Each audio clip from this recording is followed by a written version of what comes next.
I en aquest moment, que ja et parlo de finals del 90, el que es va anar veient és que la universitat, diguem-ne, tot corpus documental era dient que estiguera, diguem-ne, reunit en les biblioteques. I un nou i últim canvi d'ubicació de l'institut el que va fer és passar tots aquests materials a una catalogació pròpia de la Universitat de València a la seva biblioteca. Això va ser una selecció d'uns 16.000 referències, 16.000 referències en aquest corpus Centre de Documentació d'Art Valencià Contemporani, la qual cosa vol dir que si alguna investigació o alguna mirada se té que fer sobre no només aquest any, sinó de l'art valencià contemporani, necessàriament l'investigador tindrà que anar a la Universitat de València i fer recerca d'aquell corpus que és i existeix ara dintre de l'espai de biblioteconomia, diguem-ho així, de la Universitat de València, vaja, sí o sí, sí o sí. Donar presència als fons documentals no és una qüestió fugissera, no ho és, perquè finalment el fons documental el que està és garantint tot allò que es va produir i una continuïtat. Clar, això no és una qüestió espectacular, no és una qüestió, com dir-ho, no és una qüestió políticament molt llampant, no? Això no té... És un treball a mig llarg termini, a mig llarg termini. I el mig llarg termini s'inicia amb coses que a vegades són una mica grisos, no? Perquè tu parles a algú de centre de documentació i diu ui, esto debe ser consultar libros i deu ser cansadíssim, no? Però no és això, no és això. Això és posar les bases per a uns treballs en funció de les polítiques d'arts plàstiques també, molt sòlids. I passen 10 anys, passen 15 anys, que passen ràpid, per desgràcia, però tu mires posteriorment què s'ha fet i dius, això parteix del centre de documentació, això parteix perquè allí hi ha un corpus bibliogràfic inicialment, perquè algú es va preocupar de guardar aquestes coses, perquè un TFM o un TFG d'un alumne s'ha fet allí. Una estructura de recerca a tots els nivells, més enllà de la universitat, és bàsica i és fonamental. És fonamental. És a dir, allò que no es coneix i sobre el que no es pot investigar no existeix al mateix nivell o és una qüestió simplement acadèmica. Sí, jo crec que això tindria que haver estat una iniciativa també de l'IBAM, perquè sempre hi ha una referència a l'IBAM, però aquesta referència no pot ser només perquè tinc una col·lecció de les avantguardes artístiques o perquè tinc allí a Julio González, no. Com és l'expressió? El barco, no? L'IBAM és el barco que nos guia i tal. Ja, que nos guia, però no pot ser només a nivell d'exposició, té que ser a nivell de territori, és a dir, l'IBAM té que promoure aquestes qüestions també. El que passa és que hi ha hagut, com tu has dit també al principi, un gran espai on en l'IBAM han passat moltes coses que no tenien que passar. I aleshores l'esforç d'aquests anys que tindria que haver sigut interessant respecte, per exemple, els espais reduïts, els espais locals, els espais municipals, això és una xarxa que es tindria que haver teixit molt bé. I aquesta qüestió no s'ha fet. Per això l'IBAM apareix, diguem-ne, moltes vegades, tal com tu has citat, com una espècie de cosa en la cúspide, però que està allí i no té, diguem-ne, no baixa territorialment, no s'ha infiltrat territorialment, no ha coaligat. I això no vol dir que s'entenga bé exposicions d'una casa de cultura a l'IBAM, no, que hi haurà gent que dirà, bueno, ara quiere que es ponga... No és això, no és això. No és això. És que gent, investigadors locals, estan fent molt bones tasques. És que escoles, taller locals estan fent molt bones tasques i tot això és un treball que en seminaris, en publicacions, en xerrades, en conferències, tot això tindria que anar a l'IBAM. Jo crec que falten tal vegada o que els organismes pocs que hi ha de mirar de la cultura facin la seva tasca bé i amb implicació i mitjans i medis, no? per poder treballar, o que es generen, diguem-ne, consells de gent el més independent possible i que pensen un poc les dinàmiques del conjunt per a tractar de fer aquest tipus de cohesions. Jo crec que això és prou interessant. El que passa és que si se produeixen, diguem-ne, canvis polítics radicals o sense radicalització en els canvis, sinó en una mala gestió, oblidar les males gestions costa molt, perquè no és qui dirigeix la cosa, sinó que queda per a la institució. I refer aquesta qüestió, això és molt delicat i requereix sempre molt de temps. I la gent, clar, com és lògic, se retrau, no vol saber res, té prudències, i resulta més interessant i ètic treballar en una casa de cultura que vulgui tindre un projecte de base que no anar allí a X institució espectacularitzada o espectacular a fer qualsevol cosa. Però bueno, estas dinàmiques són les que hi ha que superar. Jo espero que en el futur se puguen superar. Porque existen muchas formas de prácticas colaborativas. Y de hecho, yo al menos en mi investigación, una de las cosas que le dediqué atención y lo trabajé ya desde la tesis y trabajos que he hecho posteriormente, justamente fue como intentar establecer diferentes tipologías de creación colectiva, de creación y gestión colectiva dentro del ámbito de las artes y la cultura. Y no es lo mismo, por ejemplo, normalmente suelen ser mucho más longevos los equipos, que son estructuras más pequeñas, muchas veces de 2, máximo 3 personas, que suelen tener una vida más larga que los grupos u otras formas colectivas o ciertas formas de asociaciones. Luego hay otra serie de prácticas, por ejemplo, las que están vinculadas a espacios autogestionados o a publicaciones o a plataformas que pueden ser tecnológicas o de otro tipo, que esas suelen ser más efímeras, sobre todo las que implican mantener algo que requiere una infraestructura económica. Y casi todas ellas lo que son es un laboratorio de experimentación de metodologías de autogestión. Y eso también es muy importante. ¿Qué ocurre? Que ahora, cuando han empezado a venir las vacas flacas, y eso lo vimos muy claramente a partir de 2008, las instituciones públicas empezaron a prestar como bastante atención a estas prácticas porque de repente era como intentar apropiarse, y entre comillas un poco, de esos aprendizajes que eran capaces de sobrevivir y de hacer cosas y de generar cultura de base y de generar cultura de contexto implicado en el contexto prácticamente sin medios. Y eso ha sido durante esta última década muy tentador para la institución. Y la institución ha empezado a dar cabida a estas prácticas, pero también, de alguna manera, al dar cabida desde la institución, en muchos casos se ha corrido el peligro de apropiación y de descargar de su potencia crítica y de su potencia de verdadera autogestión a este tipo de prácticas. Hay una cuestión que es importante y es que las prácticas colectivas normalmente suelen, están siempre ahí. Es decir, una cosa es que sean más visibles o menos visibles en determinados momentos. Y ahí sí que yo he apreciado en los estudios como con 30 años vista y centrándome en el contexto valenciano, pero también siempre estoy con la mira en el contexto nacional e incluso internacional, sí que hay como momentos en los que se va viendo como más visibilidad y menos visibilidad.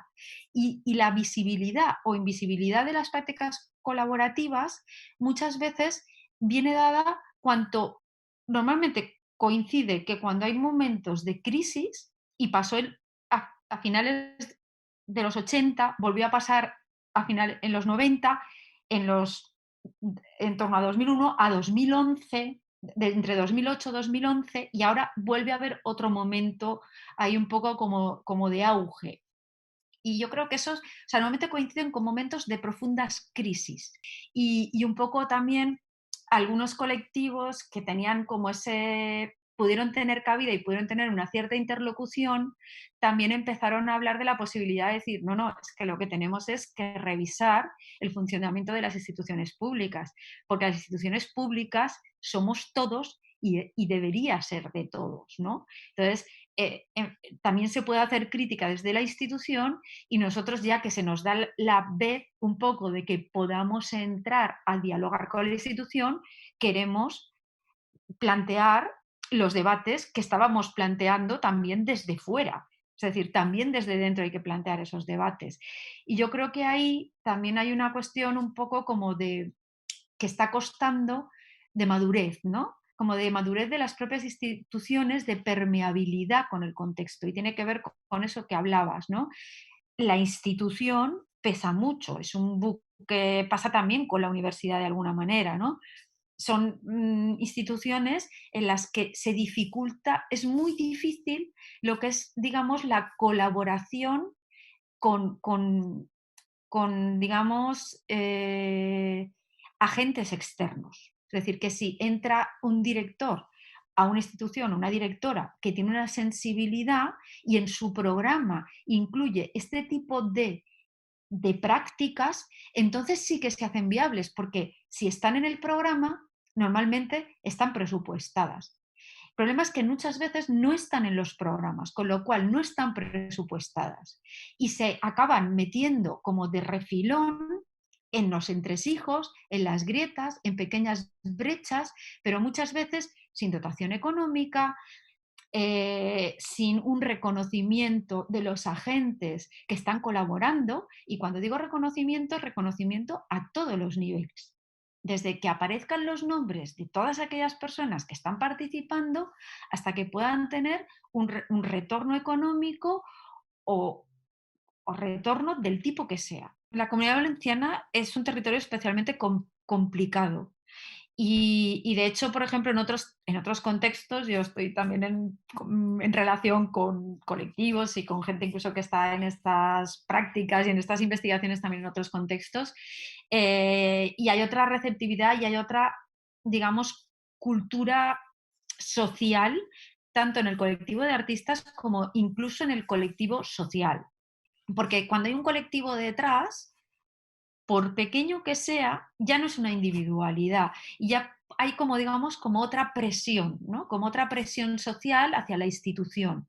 Entonces, se tiene más potencia, se tiene más capacidad de agencia también, ¿no? Y es una forma también como de empoderamiento. Falta muchísima pedagogía y muchísima transmisión y por eso es muy importante algo que muchas veces hemos comentado y que hay grandes carencias, especialmente en el contexto de la Comunidad Valenciana, de archivos donde haya posibilidad de recoger y poder realizar esa transmisión. Yo inicié en torno, aunque era un trabajo que venía ya de antes, en torno a 2010-2011, un archivo con otros colaboradores que muchos de ellos estaban fuera de la universidad y fuera de la institución académica y que me generó también muchos conflictos para poder gestionar ese proyecto desde la institución, porque no tenía manera, una manera, digamos, fluida y de buenas prácticas para que esos agentes externos pudieran colaborar con un proyecto que estaba canalizado desde, que podía haber estado canalizado desde la universidad por cuestiones burocráticas meramente, inicié un proyecto de un archivo sobre cultura colectiva de la Comunidad Valenciana. Ese proyecto está ahí latente, no está muerto, pero está latente, está como durmiendo. En determinados momentos he podido hacer colaboraciones con gente dentro de las instituciones o de fuera de las instituciones, pero no he podido llegar a montar esa plataforma de la manera que hubiera deseado, que tendría que ser vinculada a una institución que pudiera hacer permanente ese archivo y el uso de toda esa documentación para colectivos, para historiadores, para investigadores. Es decir, que esa memoria de las prácticas colaborativas y colectivas en el contexto de la Comunidad Valenciana, desde aquí fuéramos capaces de recogerlo. Porque una de las carencias que yo aprecié cuando ya estaba haciendo mi tesis en torno al año 2001 es que incluso lo poquito que podía haber de cosas que se estaban recogiendo a nivel nacional, prácticamente la Comunidad Valenciana no existía. No existió, por ejemplo, prácticamente nada de la Comunidad Valenciana en toda la tarea de investigación que se hizo en torno a la plataforma de desacuerdos, en el que participaba el MACBA, la UNIA, Artelecu. Pues en aquellos estudios que se hicieron, la Comunidad Valenciana prácticamente no existía, era como si aquí no estuviera pasando nada. Claro, eso, si a nosotros desde aquí prácticamente las instituciones no se han encargado de recogerlo y cuando personas de fuera de las instituciones o vinculadas a otras instituciones hemos intentado eh, el apoyo o la colaboración, no ha habido manera. Yo creo que esa, insisto, era la etapa heroica en el sentido en que era arte por el arte, es decir, nos bastaba con que nos dejaran hacer, ¿no? En aquel tiempo, en los 90, a nadie se le ocurría pedir dinero para producción. Bueno, había, ¿no? Pero quiero decir, aparte del dinero de producción, no pedíamos sueldo como artistas, ¿no? Cosa que luego desde las asociaciones de artistas, ABCA, etcétera, Artistes Visual, País Valencià, pues sí, a partir del 2010, por ejemplo, 2010 y el último decenio, hasta que nos ha llegado lo que nos ha llegado ahora, ¿verdad? Pero se buscaba una profesionalización que es profundamente correcta, ¿no? Entonces, en aquel momento había algo de buscar una democratización del arte en el espacio público. Recordemos que eran los inicios, sobre todo a través de la escultura, ¿verdad? De las intervenciones en el espacio público. Y ahí no había todavía un pensamiento que nos llevara a más, ¿no? Posteriormente sí, ¿verdad? Y me parece correcto. El problema es que nos encontramos con un momento donde en la transición el arte fue una bandera de modernidad del PSOE y no solo, pero a mí me gusta decir el PSOE porque son los que más claramente lo vieron, ¿no? Entonces, lo cual no quita, ¿verdad?, que luego pues, estuviera con Consuelo Cisca, por decirlo de alguna manera, ¿no? Pero bueno, esa idea de modernidad suponía una apuesta política. Y actualmente, por hacer una comparativa histórica, no está claro. O sea, no está claro que eso sea ya algo que dé rédito. Sigue dando rédito, por ejemplo, el tema de género, ¿no? Perfectamente. Pero el tema del arte no es tan evidente, no es tan bandera política de renovación. Y eso nos pone en una situación conflictiva, ¿no? Igual que también en las situaciones de crisis, que siempre se dice la actual, ¿no? Pensando desde el presente, que los tiempos de crisis, desde su etimología griega, son tiempos de cambio y pueden ser tiempos fructíferos. No está en ese caso claro cuál debe ser el lugar ahora del artista, ¿no? Entiendo que debe arrojar una mirada analítica y también propositiva, pero sobre otros problemas y sobre otras circunstancias que son las de ahora y no son las de los 90. No podemos pensar en la universidad como una estructura flexible, porque es muy difícil que lo sea, porque tiene muchos condicionantes estructurales que la anclan y la esclerotizan. Por eso de Reúl, por ejemplo, era mucho más vivo. El hecho de que recurrieran a nosotros, bueno, yo entiendo también era una forma de llevar al territorio, bueno, lo que estábamos haciendo, mostrar, ¿no?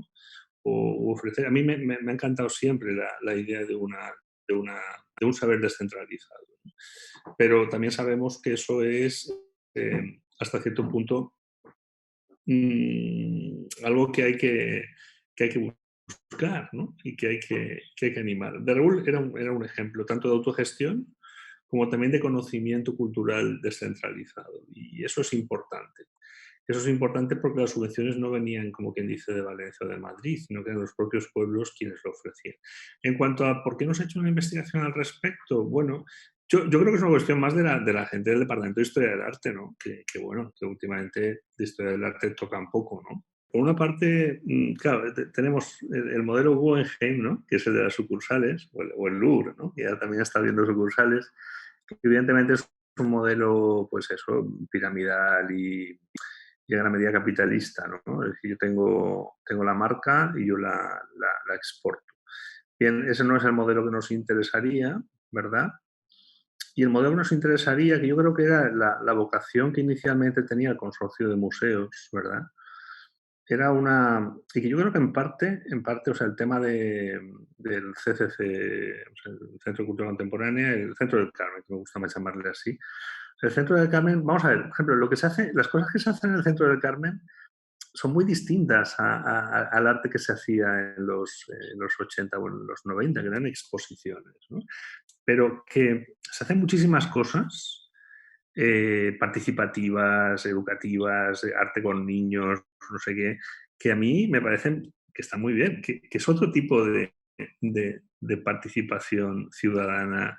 El concepto de mediación cultural, ¿no? Que es un tema que se maneja desde hace pocos años, un decenio o así. No sé, quiero decir que sí que creo que hay lugares y personas que son más permeables a otras maneras de expresar la cultura. Pues finalmente estamos hablando de cómo expresamos, cómo concretamos la cultura y qué lugares, pero no solo los lugares. Los lugares son importantes, ¿eh? Porque sin lugar no hay convocatoria del hacer, ¿no? O no hay forma de compartir el hacer. Bueno, sí está la pantalla, pero yo sí estoy muy harto de la pantalla, ¿verdad? Evidentemente está ahí y bueno.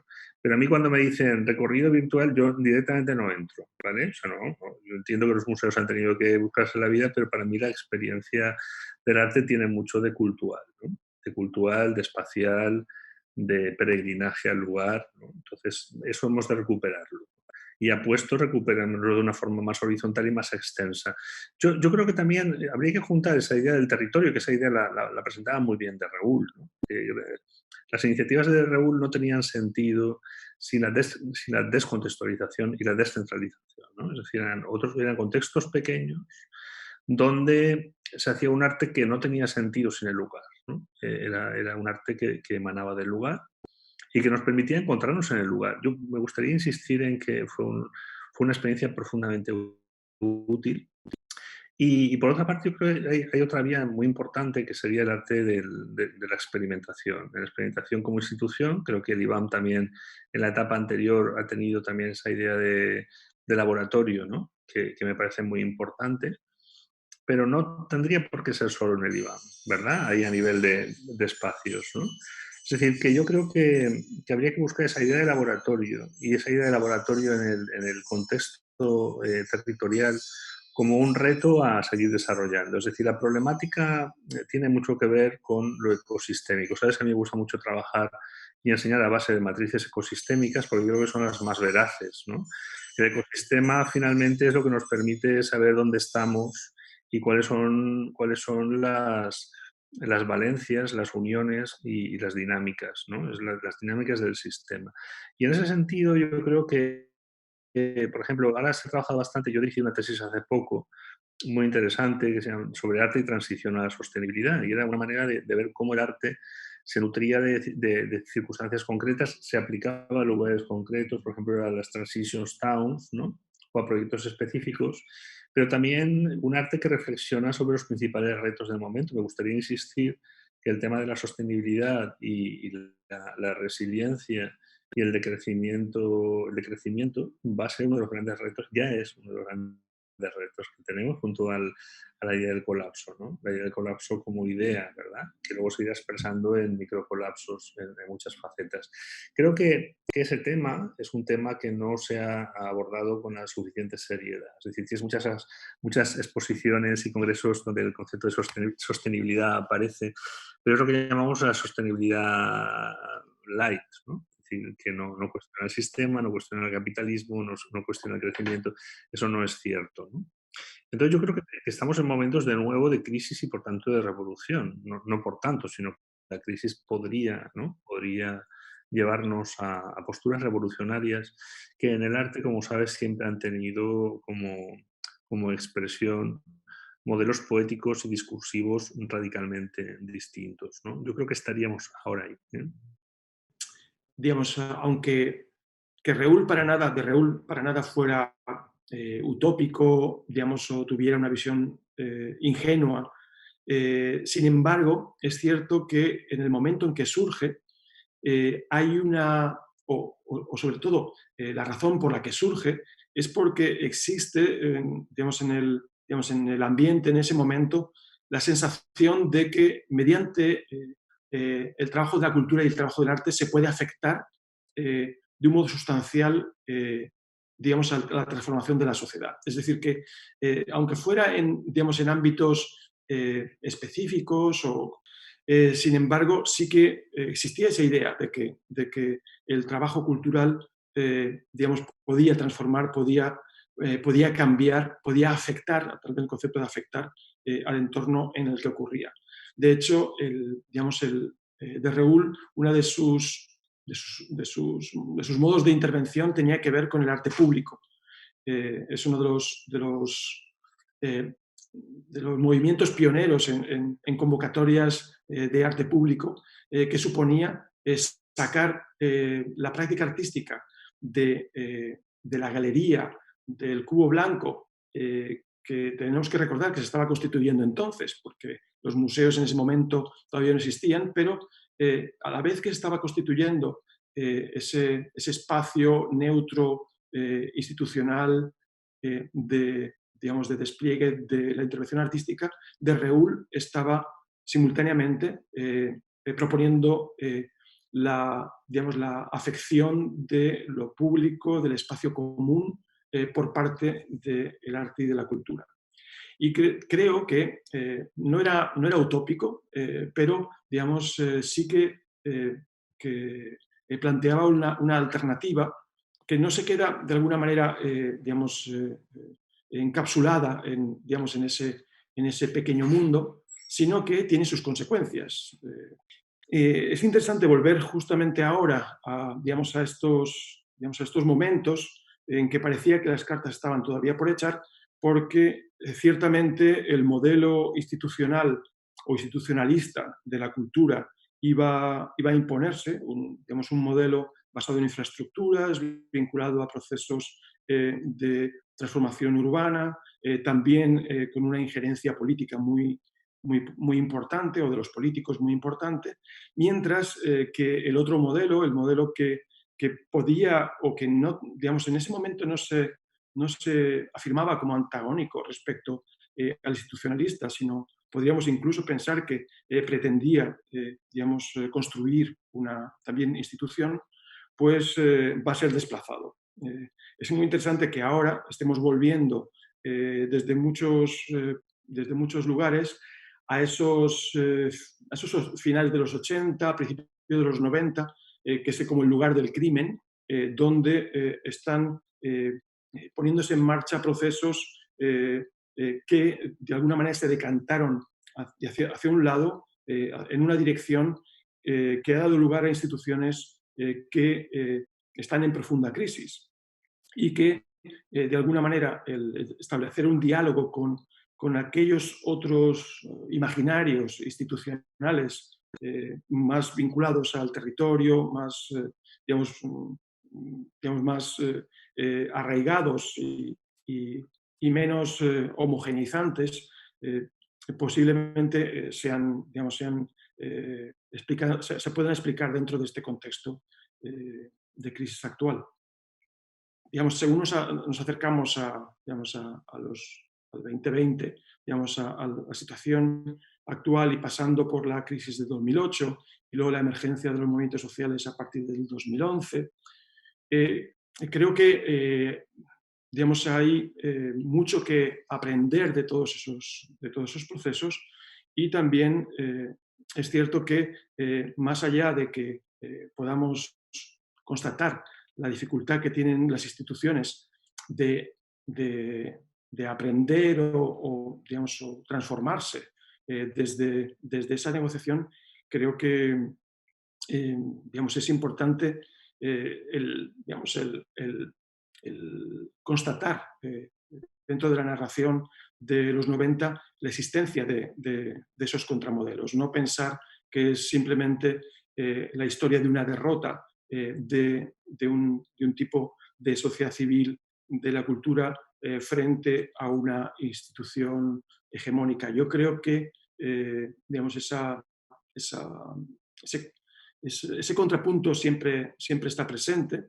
Es cierto que la institución de un modo episódico lo va deglutiendo, pero creo que no lo acaba nunca de asimilar y que en la actualidad digamos, debemos constatar y reconocer que no estamos en un campo baldío, digamos, a partir digamos, de estas ruinas de la institución contemporánea, sino que digamos, hay un sustrato mucho más rico del cual no solo necesitamos mirar nostálgicamente, sino que es el sustrato sobre el que se pueden construir hipotéticos futuros.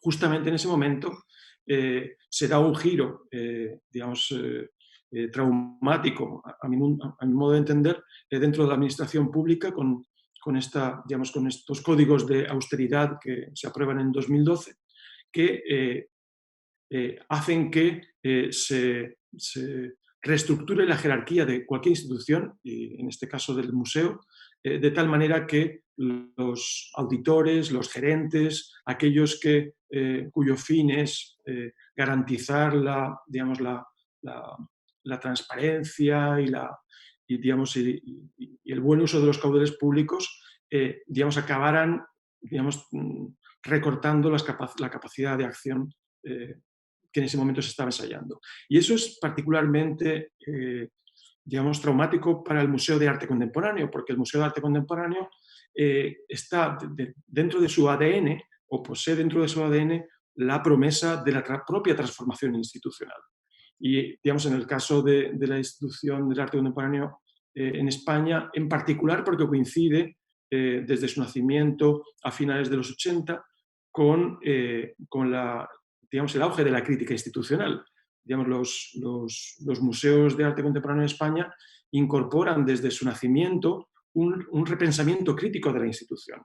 Debemos, digamos, no dejarnos caer por la pendiente de una narración determinista, en el sentido de que el principio y el fin del mundo no es la institución constituida tal como está ahora, sino que tenemos que pensar que estamos o debemos estar en un proceso constituyente abierto. Y aquí quería volver respecto a los 90, porque mi impresión, o los 90 o finales de los 80, cuando de Reul digamos, está implantándose o está cobrando forma. Y es que estos